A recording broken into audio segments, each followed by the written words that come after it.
bueno, Santiago y yo somos de Hexagonal. Mariana también colabora con nosotros, por cierto, en muchas ocasiones. Y que este proyecto de bibliotecas hexagonales pues nace de una iniciativa conjunta del Laboratorio de Gobierno de Aragón y del Colegio de Valencia, que aplicaron el hexágono de innovación pública y que luego, hace ya 3 años, pues tuvo el impulso imprescindible del Ministerio de Cultura, ya con esta nueva bandera de bibliotecas hexagonales, gracias, entre otras personas, a Diego Gracia, que va a ser uno de los ponentes de hoy, y que tiene esta nueva fase en formato iberoamericano en la que estamos llevando, bueno, pues este conjunto de aprendizajes, metodologías, herramientas de diagnóstico, guías, toolkits, etcétera, a Iberoamérica, merced a, o gracias a, una cofinanciación de Iberbibliotecas y de Hexagonal.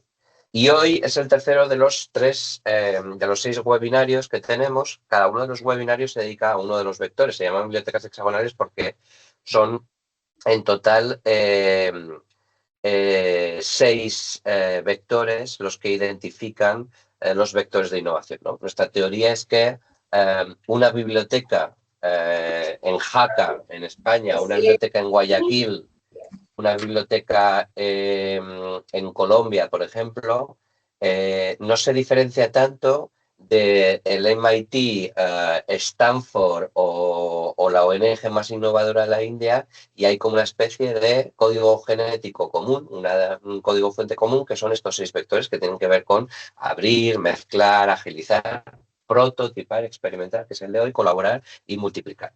Y para eso hemos montado estos 3 webinarios. Y nos acompañan hoy 3 personas que saben muchísimo, muchísimo, muchísimo de innovación y de bibliotecas. Y que además 2 de ellos son amigos y el tercero es amigo de amigos. Entonces, por lo tanto, por la teoría de grados, pues también amigo a partir de ahora. Como os decía, tenemos a Diego Gracia, que es el responsable de laboratorios bibliotecarios del Ministerio de Cultura de España y un activista militante de la innovación bibliotecaria y de ese proyecto maravilloso que es el Labs, ¿no? Muy bonito. Tenemos a Mariana Cancela, que también ha hecho parte prácticamente desde los inicios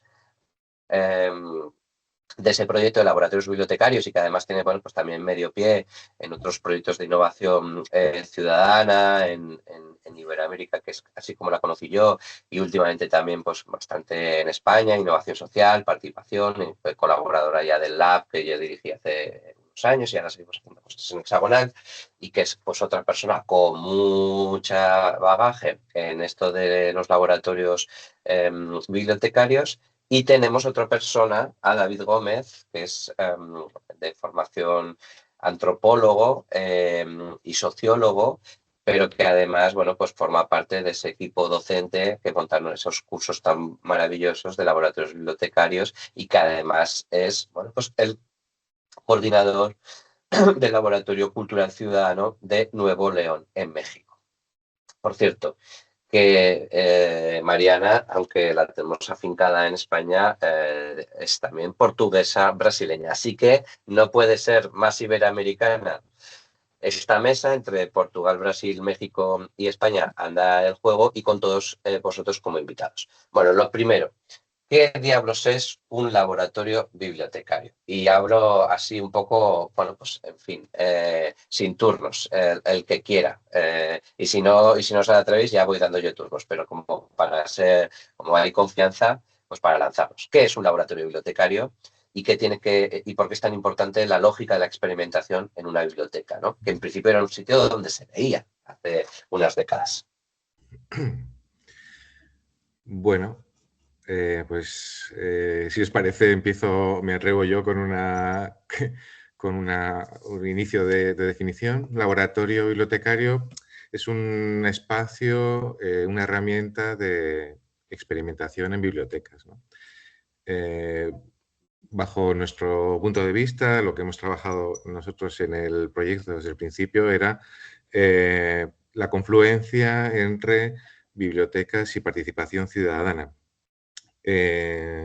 El proyecto surge un poco con la idea de que hay que revisar, actualizar el papel que juegan las bibliotecas dentro de las sociedades actuales, con la idea de que el acceso al conocimiento, a la lectura, pues ya no era patrimonio exclusivo de las bibliotecas públicas, como lo fue en su día cuando aparecieron. Ahora ya todo el mundo tiene un dispositivo que lleva consigo todo el rato, que tiene acceso a ingentes cantidades de información. Los libros forman parte de la cotidianidad, ya están al alcance de mucha gente, la mayoría de personas quizás en nuestras sociedades. Y bueno, pensábamos que había que revisar un poco el concepto de biblioteca pública, lo que hace, y ofrecer algo de lo que careciese esta sociedad, ¿no? Que es, nos parece que hay distintas, varias cosas en las que nos podíamos ocupar, pero nos centramos en esto, ¿no? En ofrecer estas infraestructuras públicas como lugares de encuentro y co-creación, ¿no? Entonces, por ahí un poco es por donde iba la idea. Y bueno, lo dejo aquí por si Mariana y David quieren completar. Venga, Mariana, complementa a Diego. Pues coge testigo. Siempre hablamos que hay muchas maneras de innovar desde las bibliotecas, ¿no? Hay muchos dispositivos de participación de una manera externa y también interna, ¿no? Hay muchas bibliotecas que están innovando internamente a la manera de gestionar sus equipos, de transferir saberes entre los trabajadores y demás, pero nosotros nos centramos en una metodología de laboratorio que busca ser básicamente una herramienta para escuchar la comunidad, ¿no? De promover un espacio donde se puedan juntar personas y nacer y crear proyectos que pueden dar respuestas a necesidades y desafíos de ese territorio. Nosotros trabajamos con una metodología concreta que la voy a dejar a David que la cuente luego, porque además él tiene también mucha experiencia en este tema, pero básicamente son espacios que buscan juntar personas que tienen buenas ideas con gente pues, que quiere apoyar el desarrollo de esas buenas ideas, ¿no? Y la biblioteca es un espacio perfecto para eso. Lo sabemos que las bibliotecas son espacios que son gratuitos, están muy extendidas, son intergeneracionales, ¿verdad? Gozan de mucha confianza social, así que tienen mucho potencial para hacer ese papel de intermediario, ¿no? De ese papel de poder promover otras formas de aprendizaje. Entonces, trabajamos eso específicamente con una metodología que pone en el centro juntar personas que no se hubiesen conocido de otra manera para desarrollar proyectos que tengan un impacto positivo en su comunidad. Y también a la vez ponen en valor, ¿no? Los fondos de esa biblioteca, ¿no? Se puede trabajar también valorizando pues, los libros, los documentos, los archivos que tienen y también de los trabajadores, de los propios bibliotecarios como mediadores, ¿no? Como mediadores sociales por el conocimiento que tienen de los usuarios, de su comunidad y de la región en que habitan. Así que, si quieres, David, contar un poquito más de esa metodología que compartimos.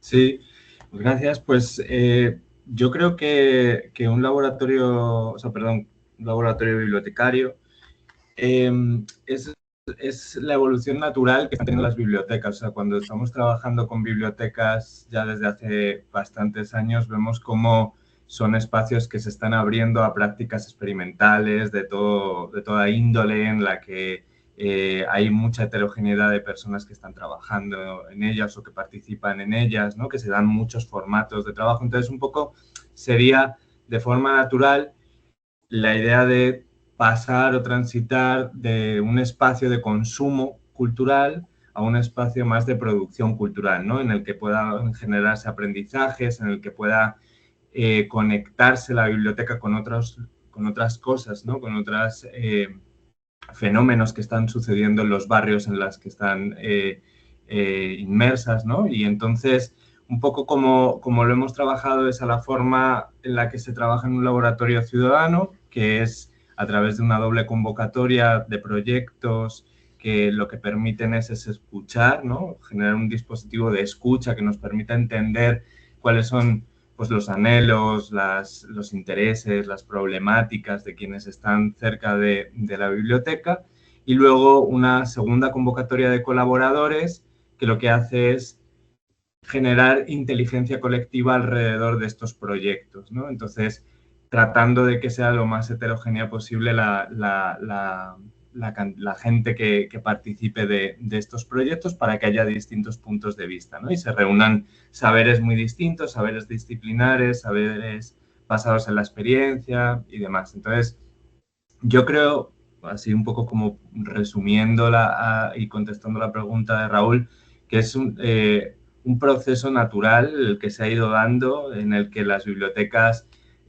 cada vez se han ido abriendo más a otro tipo de prácticas y de experiencias, y esto es una forma de sistematizarlo, de ordenarlo, de impulsar toda esa participación ciudadana dentro de las bibliotecas de forma diversa, ¿no? La verdad es que es maravilloso escucharos a los tres, la pasión y el convencimiento de cómo explicáis un proyecto en el que habéis invertido tanto tiempo, tanto cariño y además ha tenido tanto impacto, ¿no? Porque a veces, en fin, gastamos mucha energía en proyectos que a lo mejor no recogen los frutos merecidos, pero es que en este caso este enfoque, este proyecto ha tenido como muchísimo impacto y sigue teniéndolo, ¿no? Porque está siendo adoptado por muchas bibliotecas y efectivamente está llevando a otro lugar del que venían, ¿no? Y como dice David, es una evolución natural. A mí, por defecto, me saldría llevar el debate por una cuestión casi epistémica, filosófica, etcétera, pero para no andarnos y ser demasiado abstractos, os voy a pedir, que seguro que nos lo agradecen muchos de nuestros oyentes y seguidores y alumnos de este programa de bibliotecas hexagonales, que pongamos algunos ejemplos, ¿no? De cosas que se han hecho en estos laboratorios bibliotecarios que han pasado de la idea a la realidad y que, bueno, pues que han tenido cierto recorrido, ¿no? Y han cristalizado, porque yo creo que es cuando todo cobra sentido, ¿no? El cómo, obviamente, pues es muy importante, pero al final también el impacto que tienen estos procesos de co-creación, de codiseño, de ideación, es lo que, bueno, pues de alguna forma redondea todo ese proceso, ¿no? Así que también en el orden que queráis, si me podéis poner 3 ejemplos, bueno, o sea, un ejemplo cada uno, o si queréis alguno más, pero vamos, como mínimo uno, que os diga, mira, para que se entienda qué diablos es el producto de un laboratorio ciudadano. Bueno, a mí me gusta siempre poner el ejemplo de la biblioteca de Nájera, que es un pueblo pequeño de La Rioja, aquí en España. La biblioteca es una biblioteca unipersonal, solo una persona la que la lleva.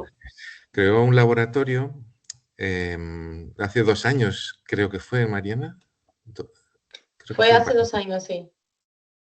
Y bueno, ella sola se hizo la convocatoria, estableció unas alianzas y tal, realizó la convocatoria, la lanzó, se presentaron 4 proyectos. Uno de ellos, bueno, Nájera ha sido un pueblo en el que la industria del mueble ha estado siempre muy presente, ¿no? Ahora ya no, se han deslocalizado las fábricas, pero tiene un pasado de fábrica de muebles como muy importante. Entonces, uno de los proyectos iba vinculado a esto, a la memoria colectiva en torno a la fabricación del mueble en Nájera. Los vecinos fueron... el grupo que se creó recopilaron mucha información acerca de esto, enseres, documentación, etcétera, una serie de cosas. Y el ayuntamiento, en vista de todo lo que se había recogido y del interés que había en el pueblo, se comprometió a crear el Museo del Mueble. Una cosa que surge de una iniciativa con coste cero, que parte de la biblioteca, de la bibliotecaria única y que reúne a la gente, al pueblo, a todo el pueblo, en torno a un interés común y que, y que logra un objetivo impensable cuando se lanzó la convocatoria, ¿no? Esta capacidad que tiene el laboratorio de sorprendernos, ¿no? Me parece muy potente, ¿no? Lo es, Diego, es una historia paradigmática. La verdad es que es súper bonita porque, y además de la magnitud, ¿no? De una biblioteca humilde, pequeñita, de un solo profesional, ¿no? Porque a veces, bueno, pues siempre hay cierta tentación a pensar que este tipo de procesos de innovación implican un equipo grande, que obviamente cuanto más personas hay, pues más fácil es hacerlo, ¿no? Y más accesible. Pero a veces también uno nunca sabe, ¿no? Cómo un proceso de ese puede activar y conectar una idea con la otra hasta generar ese impacto, bueno, pues tan espectacular. Mariana o David. Bueno, pues voy a traer el ejemplo de un laboratorio llamado Cívico que fue desarrollado en el CEDAMAS, en el Centro de Documentación de Agua y de Medio Ambiente de Zaragoza, que es Mira, qué bien. la Biblioteca Verde, ¿no? Como también es conocida. Ellos ya hacían tiempo que querían poner en marcha un laboratorio y empezaron haciendo como un diagnóstico de su propia situación, donde concluyeron que no tenían tiempo, no tenían recursos económicos, sus jefes no les apoyaban, pero sí que tenían mucha motivación, tenían un equipo con cierta experiencia en facilitación de procesos y tenía mucha conexión también con otros agentes y con cosas que estaban pasando en el barrio. Así que han decidido tirarse a la piscina y montar un laboratorio en torno a la crisis climática. Como ellos son una biblioteca que trabaja mucho con cuestiones ambientales, tiraron por ahí. Entonces lanzaron una convocatoria de proyectos. También es un equipo pequeño, es una biblioteca que he hablado de un equipo motivado y demás, pero al final había 2 o 3 personas trabajando en este proyecto. Pero bueno, lanzaron esa convocatoria para recibir ideas en torno al cambio climático. Han llegado a una serie de proyectos, de los cuales se seleccionaron 5 para ser desarrollados durante unos días de laboratorio. Lanzaron esa segunda convocatoria de colaboradores, como contó David. Se apuntó mucha gente para ayudar a poner en marcha esas ideas y ahí estuvieron reunidos durante un fin de semana trabajando en esas 5 iniciativas que iban en torno a diferentes ámbitos dentro de ese paraguas, ¿no? de la acción climática, pero por ejemplo había un proyecto que trabajaba con el tema de la ecoansiedad, otro proyecto que trabajaba en torno a la comunicación, ¿no? de cambio climático, de cómo poder comunicar de una manera que llegue a la ciudadanía, ¿no? y que pueda fomentar un cambio de comportamiento, pero sin caer en un catastrofismo. Otro proyecto que trabajaba en la construcción de patios verdes, ¿no? para las escuelas, donde Zaragoza cada verano son más tórridos, ¿no? Entonces, y había pues dos proyectos más.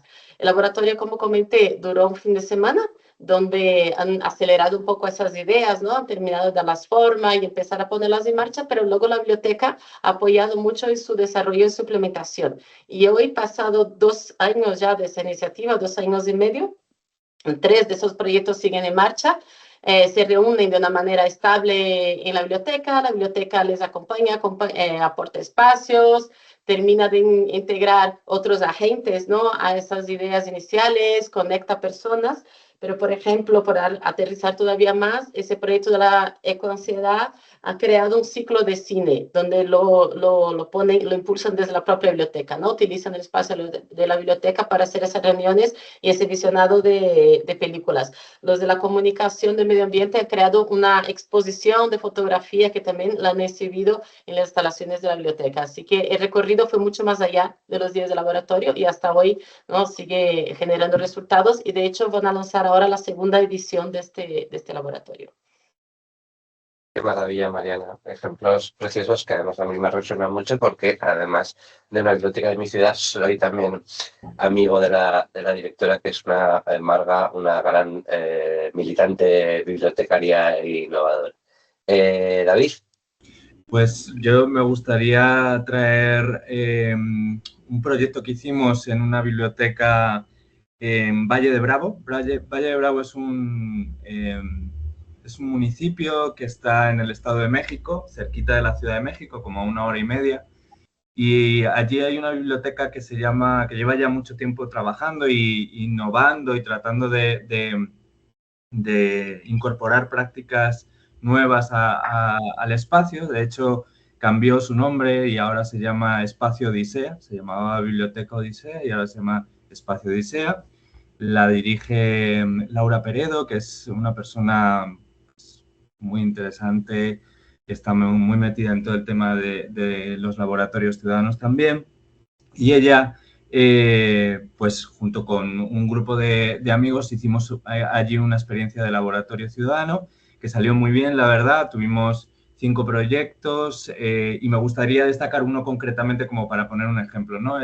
En Espacio Odisea se hacen muchas actividades, entre ellas pues también se ven videos, cortos documentales y demás.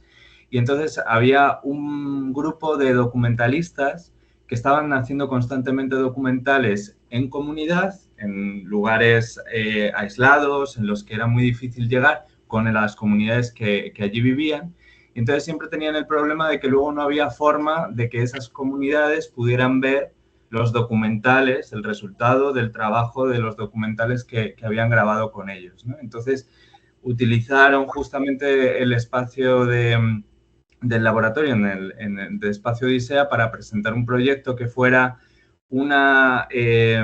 básicamente es una bicicleta estática que genera electricidad y que eso permite darle la electricidad necesaria a un proyector, y con ese proyector se montaron una pequeña caravana que llevaban a estas comunidades para poder mostrar los resultados de los cortos documentales que trabajaban con las mismas comunidades, ¿no? Y que quienes habían participado en estos documentales lo pudieran hacer, los pudieran disfrutar y ver, ¿no? Entonces, bueno, ese es uno de los proyectos. Hubo otro proyecto de jardines polinizadores, otro que se juntó gente del gobierno, del municipio, para pensar todo un protocolo de cómo organizar la movilidad con coches en el pueblo, porque justamente los fines de semana, pues imaginaos, todo el mundo de la Ciudad de México se va a Valle de Bravo a disfrutar del campo y de tal, entonces se colapsa el pueblo, ¿no? Entonces,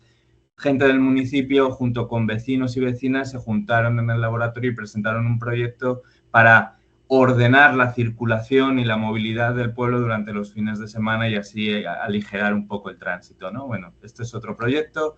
Ahí nosotros nos tomamos muy en serio lo de documentar los laboratorios que hacemos y los prototipos que trabajamos, y tenemos una página web entera dedicada a cómo se hizo ese laboratorio, qué prototipos se desarrollaron y qué prototipos desarrollamos dentro del laboratorio para poder mejorar, ¿no? las capacidades del laboratorio. Entonces, bueno, se llama valleexperimenta.mx, por si alguien la quiere revisar, pues ahí tiene toda la información.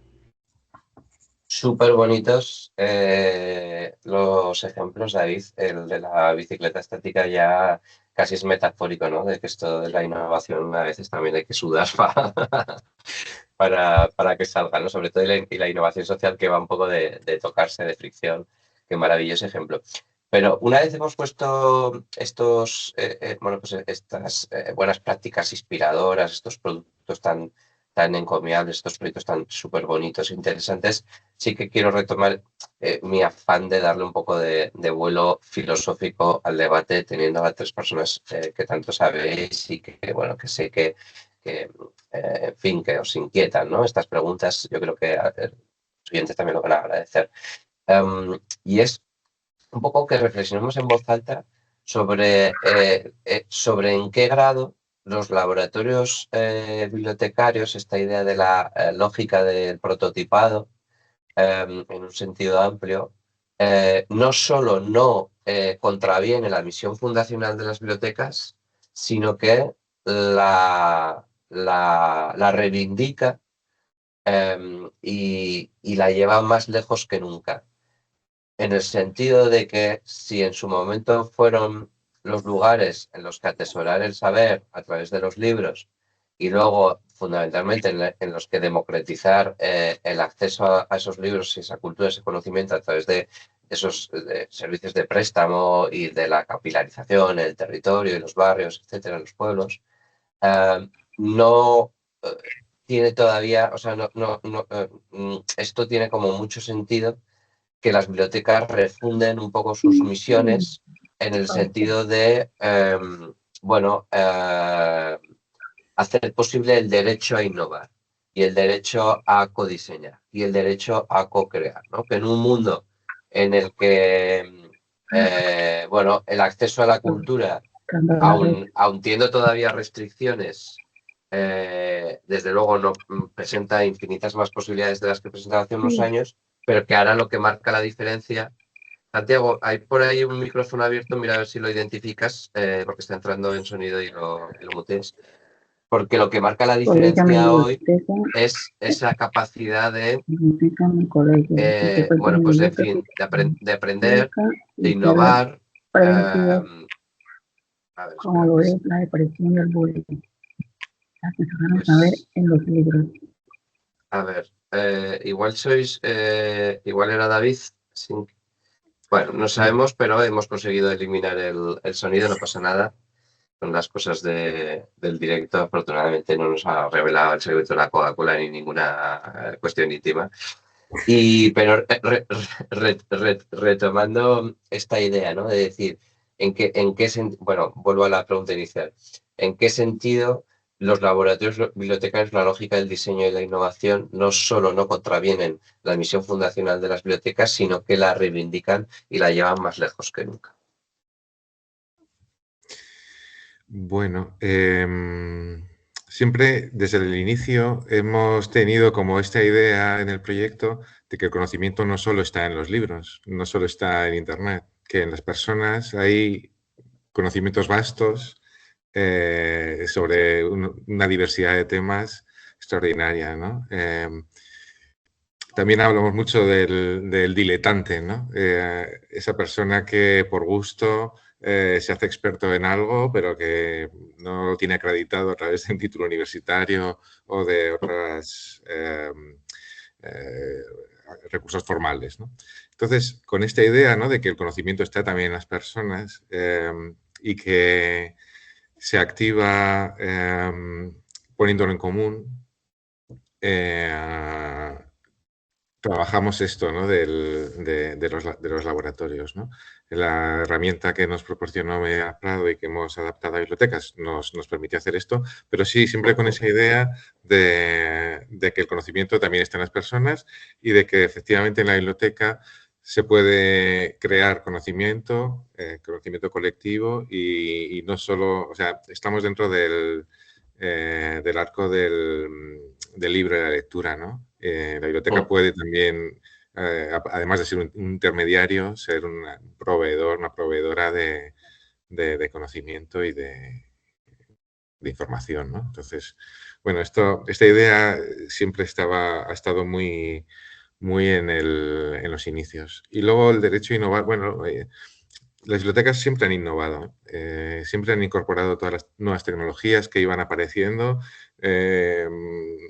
automatizaron el catálogo, cuando aparecieron las webs, todas tienen su web, cuando aparece TikTok, todas las bibliotecarias se pueden hacer TikToks. Quiero decir que siempre ha estado, con la IA, ahora hay un debate increíble, ¿no?, en torno a cómo todas las bibliotecas, todas las tipologías están reaccionando a esto, cómo lo incorporan, o sea, la biblioteca siempre ha sido, por las características propias de los bibliotecarios y bibliotecarios, que creo que es gente como muy vocacional y tal, pues siempre han estado un poco al cabo de la calle. Ahora sí que es verdad que con esto de la participación ciudadana, pues es algo quizás que novedoso y tal, pero bueno, los makerspaces en su momento también, cuando salió la idea de Fab Lab, makerspaces y no sé qué tal, pues ahí están las bibliotecas también, ¿no? Entonces, creo que la biblioteca es un gran espacio de innovación, una gran innovadora. Bueno, estoy muy de acuerdo, Diego, pero sobre todo me quedo con tu primera idea porque me parece muy reveladora, ¿no?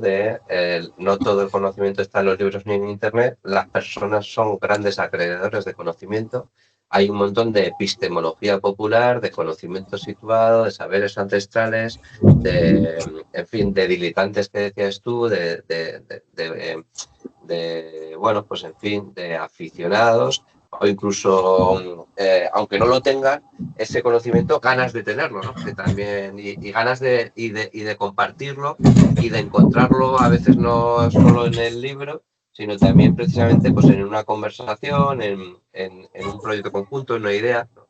Y eso es muy bonito, sobre todo en un contexto en el que las experiencias colectivas, el valor de la comunidad, las experiencias plurales, en definitiva, las iniciativas, bueno, pues que construyen cohesión social, etcétera, están en entredicho, ¿no? Porque todo esto se produce en un contexto de inflación del hiperindividualismo, las lógicas competitivas, cierto narcisismo social, y de pronto vosotros, en este sentido, y tantas bibliotecas, representáis un movimiento contrahegemónico o contracíclico que merece todavía, por lo tanto, más admiración y más respeto, ¿no?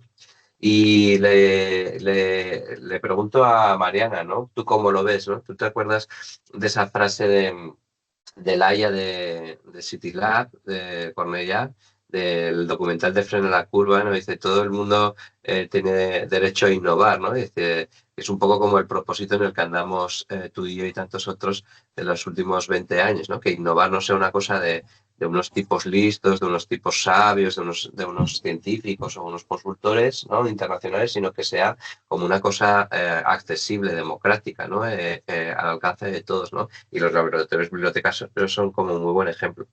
¿Qué nos cuentas, Mariana? Totalmente. Totalmente. Yo estoy de acuerdo que todo el mundo tiene como derecho a poder dar forma al mundo que le rodea, ¿no? Poder tener ese espacio de tener una participación activa y de construir un poquito más, ¿no? Su entorno.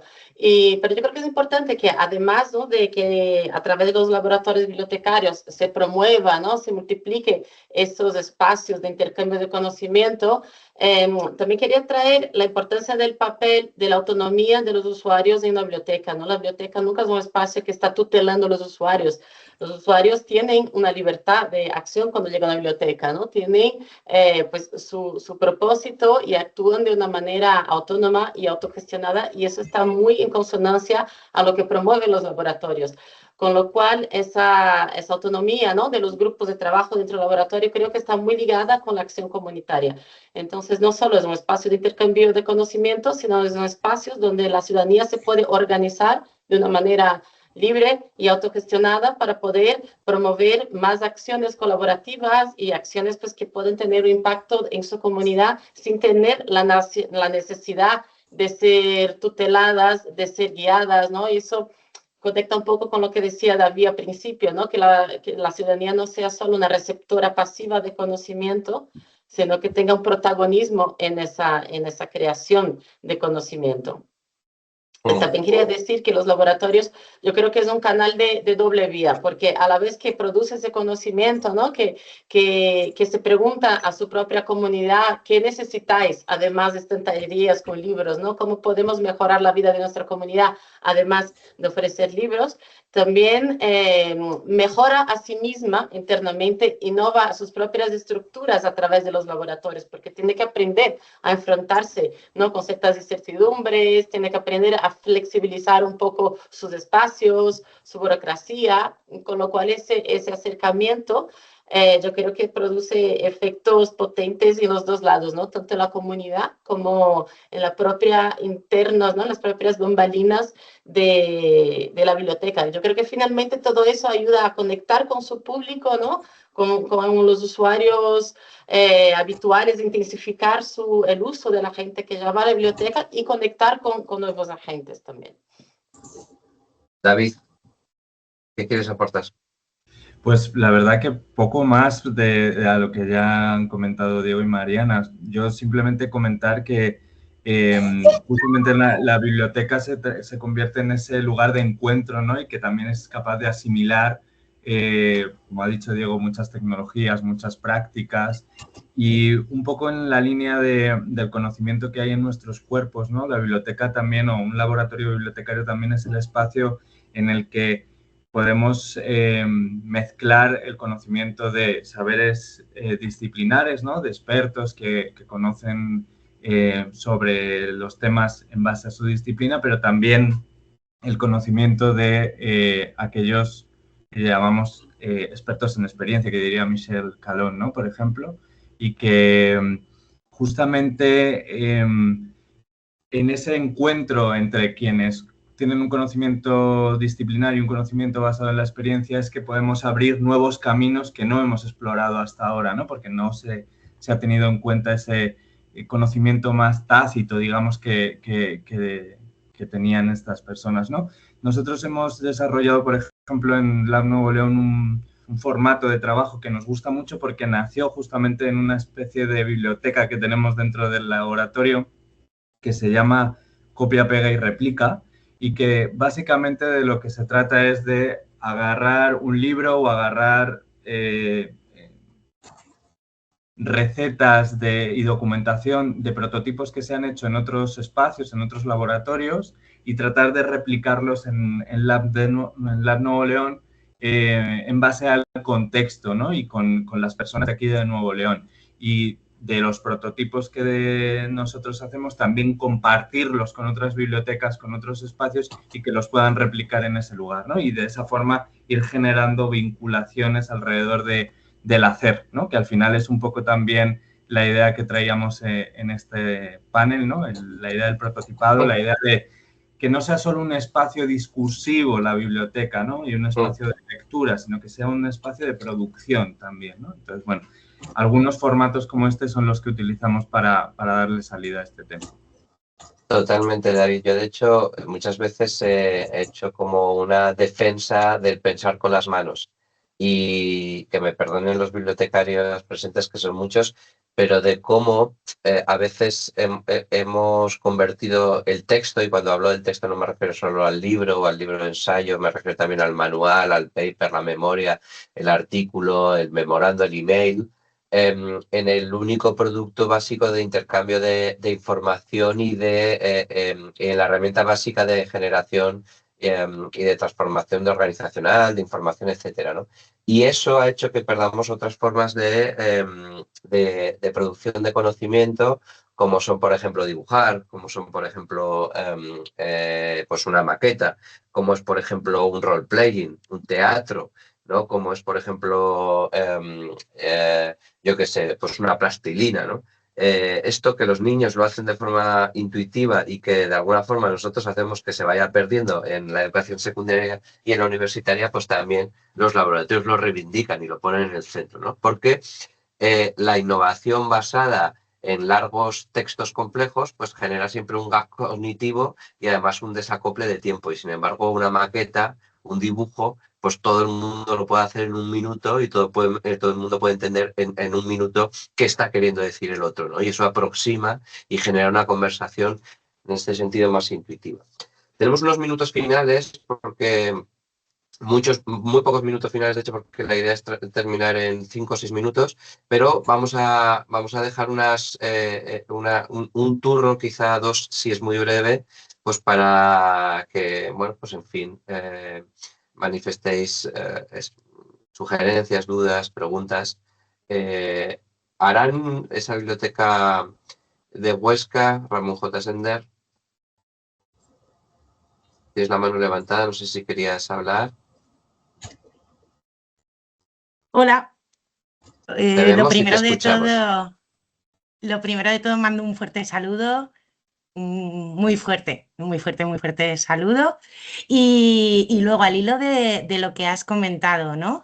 Yo creo que, igual aquí voy a ser un poco subversiva, creo que realmente hay algo a añadir en lo que habéis comentado, que es que la biblioteca tiene la obligación de ser una garante de derechos.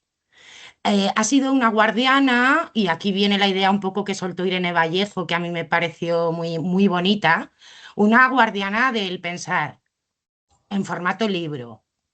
Pero realmente creo que las bibliotecas son guardianas y tienen la parte también de la obligatoriedad de custodiar saberes, de fomentar la escucha activa, de fomentar pensamiento crítico, la igualdad en el acceso y al final un poco de poner el punto sobre la I en lo que, o en este caso, no sé, de poner la C más grande respecto a lo que es cultura, en el más amplio y extenso sentido, ¿no? Que creo que finalmente se inicia con una conversación entre dos personas, partiendo de la base de que este libro a mí me gusta, este libro a mí no me gusta, lo que dices me puede no gustar, pero me puede provocar y me puede hacer crecer. Y creo que esa es la esencia fundamental y al hilo de lo que decía Diego, de por qué las bibliotecas siempre, siempre están allí, ¿no? Y por qué son espacios para esto maravillosos a la hora de poder fomentar pues distintas herramientas, distintos mecanismos, distintos formatos, evolucionar, innovar, etcétera, etcétera.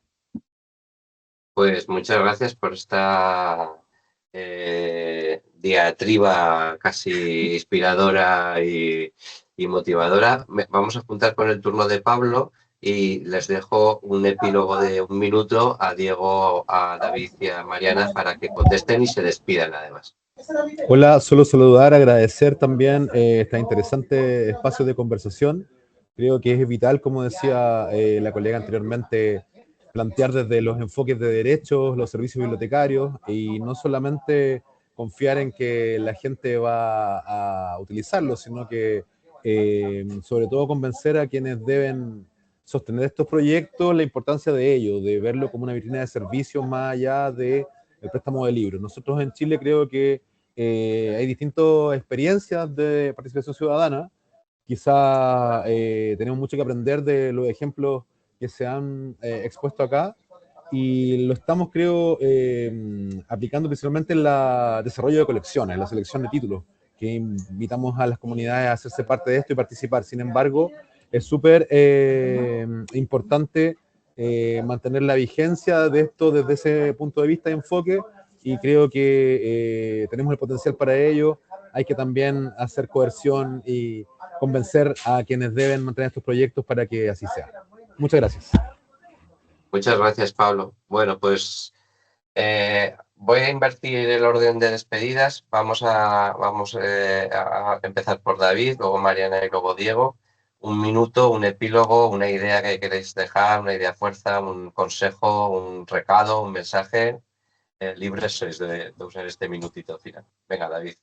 Nada, pues agradecer el espacio y nada, pues animar mucho a todo el mundo a que experimente en sus bibliotecas. La verdad que son espacios fabulosos, son espacios que garantizan los derechos culturales, la participación cultural de la ciudadanía, y creo que es fundamental que sigan existiendo y que se revitalicen, ¿no? Y que sigan sumando a gente y sigan siendo interesantes para la gente.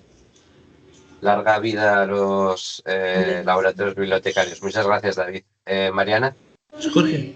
Bueno, yo diría también que se animen, ¿no?, a lanzarse a la piscina y empezar con iniciativas de innovación, aunque sea algo pequeño, aunque sea proyectos pilotos, ¿no?, haciendo algo con lo que tengáis a vuestro alcance, algo que disfrutéis haciendo, algo que pensáis que podéis hacerlo bien, ¿no?, para aprovechar vuestras potencialidades. Hace poco, en una reunión con Diego, una persona, Alba, de un proyecto que se llama Archilabs, que es un laboratorio impulsado desde un archivo con todos los desafíos que se puede tener, dijo una cosa muy bonita, que era: no hay que ir por encima de nuestras posibilidades, pero tampoco por debajo. Entonces, las bibliotecas tienen muchísimas posibilidades. Y también eso, confiar en la ciudadanía, confiar en los usuarios, porque cuando escuchas, la gente responde. Pues muchas gracias por ese mensaje de motivación tan entrañable, Mariana. Diego. Bueno, yo quería, retomando la idea de Aran de la biblioteca como garante de derechos, el otro día también en una reunión que tuvimos sobre el laboratorio que vamos a hacer en Paiporta este año, se va a llamar Infocrítica Lab, hubo una persona que reivindicaba el derecho a entender de la ciudadanía, ¿no? El derecho a entender un documento oficial, una factura, un procedimiento administrativo. Entonces, la biblioteca creo que es un lugar que garantiza también ese derecho. Es un concepto que me gustó mucho, el derecho a entender, ¿no? Y creo que es muy importante ahora. Y agradecer. Muchas gracias, Diego. Justamente nosotros trabajamos en el Lab el derecho a entender, a la comunicación clara, ahí surgen proyectos como Gobierno Fácil, en el que trabajamos con personas con discapacidad para traducir esos textos tan crípticos, ¿no? Y estos chavales con discapacidad intelectual de pronto se convertían en consultores del gobierno y ganamos un premio de la OGP, de la Open Government Partnership, justamente con esta idea de derecho a entender.